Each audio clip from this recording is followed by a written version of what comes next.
اور میری کوشش یہ ہے کہ اپنی قوم کو ایک ایسی انٹلیکچوئل لیڈرشپ دوں القادر یونیورسٹی سے کہ جو لوگوں کو سمجھ تو آئے کہ اللہ نے کیوں ہمیں پیدا کیا، ہمارا اس دنیا میں مقصد کیا ہے، ہم جب اس دنیا سے جائیں گے تو ہمارا کیا ہوگا۔ یہ صرف اور صرف اللہ نے جتنے بھی پیغمبر بھیجے تھے وہ ان کا مقصد ہی یہ تھا کہ انسانوں کو یہ بتائیں، سب پیغمبروں کا یہی مقصد تھا۔ تو انسان اور جانور میں کیا فرق ہے؟ جانور بھی آتا ہے، بچے پیدا کرتا ہے، کھاتا پیتا ہے، مر جاتا ہے۔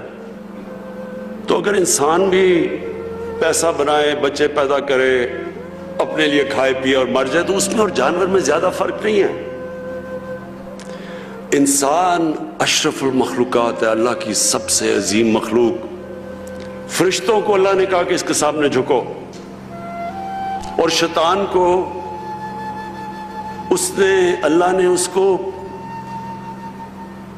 یعنی جو اس کو کنڈیم کیا، وہ کیا ہی اس لیے کہ اس میں تکبر تھا، وہ کہتا میں انسان سے زیادہ سپیریئر ہوں۔ لیکن اللہ نے کہا کہ میں نے انسان میں وہ صلاحیتیں دی ہیں جو تمہیں بھی نہیں پتا اور تمہیں بھی نہیں دی۔ کہنے کا مقصد یہ ہے کہ انسان ایک بہت اللہ نے اپنی سب سے ہمیں عظیم مخلوق بنایا۔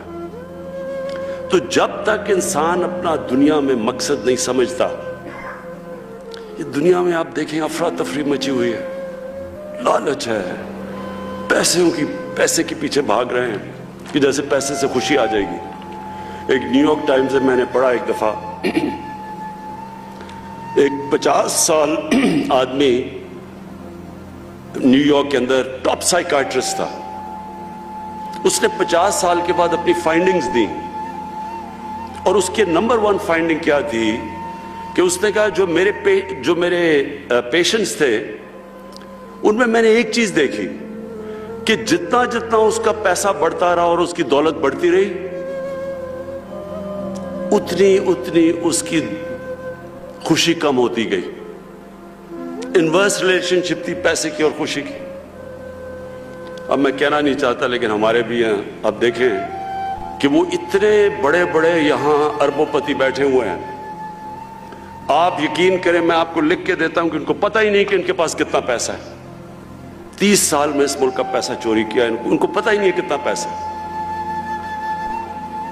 لیکن اللہ قرآن میں کہتا ہے کہ میری زمین پہ نکل کے دیکھو، ہر جگہ میرے اشارے ہیں، ہر جگہ میں سبق دیتا ہوں تمہیں، تو ان کو دیکھو کہ لعنت ہے ایسے پیسے کی۔ بچے بھی جھوٹ بول رہے ہیں، وہ بھی جھوٹ بول رہے ہیں، کبھی ہسپتال میں جا رہے ہیں، کبھی جیل میں جا رہے ہیں۔ یہ ہمارے لیے عبرتناک چیز ہے کہ پیسہ خوشی نہیں دیتا۔ خوشی اس کو ملتی ہے جو آپ 5 وقت کی نماز میں اللہ سے ایک چیز ہی مانگتے ہیں کہ اللہ مجھے ان کے راستے پہ لگا جن کو تو نے نعمتیں بخشیں، ان کے نہیں جو اپنی تباہی کے راستے پہ نکل گئے۔ یہ سارا وقت آپ کی زندگی کے اندر یہ 2 راستے آئیں گے، اور ایک خوشی کا راستہ ہے اور ایک آپ کی تباہی کا راستہ ہے۔ ایک وہ راستہ ہے جو آسان راستہ نہیں ہے، مشکل راستہ ہے۔ سب سے زیادہ نعمتیں تو اللہ نے اپنے پیغمبروں کو بخشی، لیکن اللہ کے پیغمبروں کی کسی کی بھی آسان زندگی نہیں تھی، سب کی مشکل زندگیاں تھیں۔